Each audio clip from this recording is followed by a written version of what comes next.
میں ہوں آپ کا میزبان ارشد شریف۔ اگر آپ اخبارات پڑھتے ہیں تو یقیناً کوئی دن ایسا نہیں ہوگا جب آپ کوئی نہ کوئی خبر کرپشن کے حوالے سے نہ پڑھتے ہوں، اور اگر آپ ٹی وی چینلز دیکھتے ہیں تو اکثر ٹاک شوز اور نیوز بلیٹنز میں کرپشن کے لفظ کا ذکر ہوتا ہے۔ آخر یہ کرپشن ہوتی کیا ہے؟ کون کرتا ہے؟ کیسے کرتا ہے؟ آج رپورٹر پروگرام میں ہم نے انہی سوالات کا جواب معلوم کرنے کی کوشش کی ہے، لیکن ایک مختلف انداز سے۔ ہم نے یہی سوال کیا ہے عام لوگوں سے مختلف شہروں میں کہ ایک عام آدمی کے نزدیک کرپشن کیا ہے اور وہ کرپشن سے کیا سمجھتا ہے۔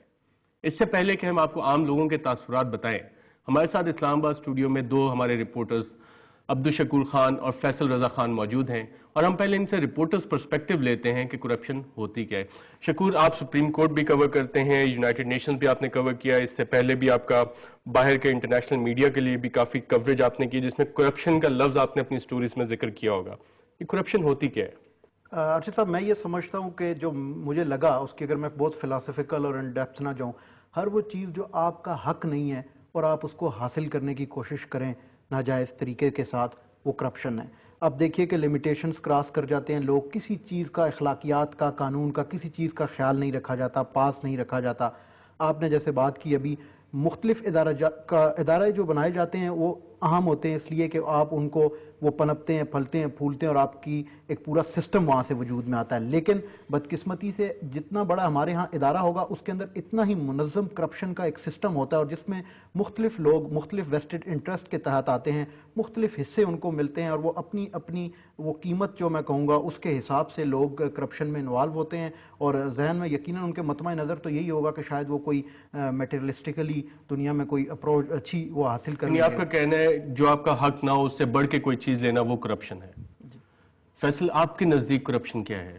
دیکھیں ارشد، بنیادی بات یہ ہے کہ پاکستان میں خاص طور پہ جب سے بھٹو صاحب کے دور سے ایک سلسلہ شروع ہوا اور تمام جو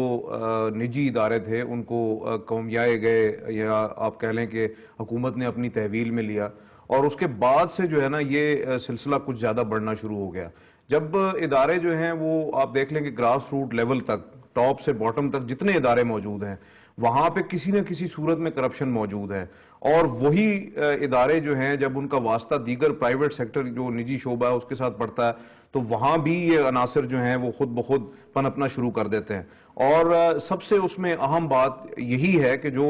آپ کا حکومت کا اوور آل جو ڈھانچہ ہے وہ بنیاد فراہم کر رہا ہے خود بخود کہ وہاں پہ لوگ جو ہیں وہ اپنے حصے سے زائد کے حصول کے لیے جو ہے وہ تقاضا کریں، اور اس میں ایک سب سے بڑا عنصر یہ بھی ہے کہ جو آپ کمائی کر رہے ہیں اور وہ شاید مطابقت نہیں رکھتی حالات کے تناسب سے، اور جس قسم کے حالات ملک میں ہم پچھلے کافی عرصے سے دیکھ رہے ہیں کہ افراط زر کا پہلو اور خاص طور پہ جو قیمتیں بڑھ رہی ہیں خوراک کی اور باقی اجناس کی، اس سے یہ اندازہ لگایا جا سکتا ہے کہ اگر قیمتیں تیزی سے بڑھ رہی ہیں تو اس حساب سے شاید حکومتی سطح پہ اور پھر کچھ حد تک نجی سطح پہ وہ جو ایک لیول ہے انکم کا وہ موجود نہیں ہے۔ تو اس کی وجہ سے جو ہے وہ لوگوں کے اندر ایک احساس کمتری کا جو سلسلہ ہے وہ پیدا ہوتا ہے۔ پازیٹیو فیکٹر، میری بات آپ کی کہ اپنے حصے سے زائد چیز حاصل کرنا کرپشن۔ جی ہاں۔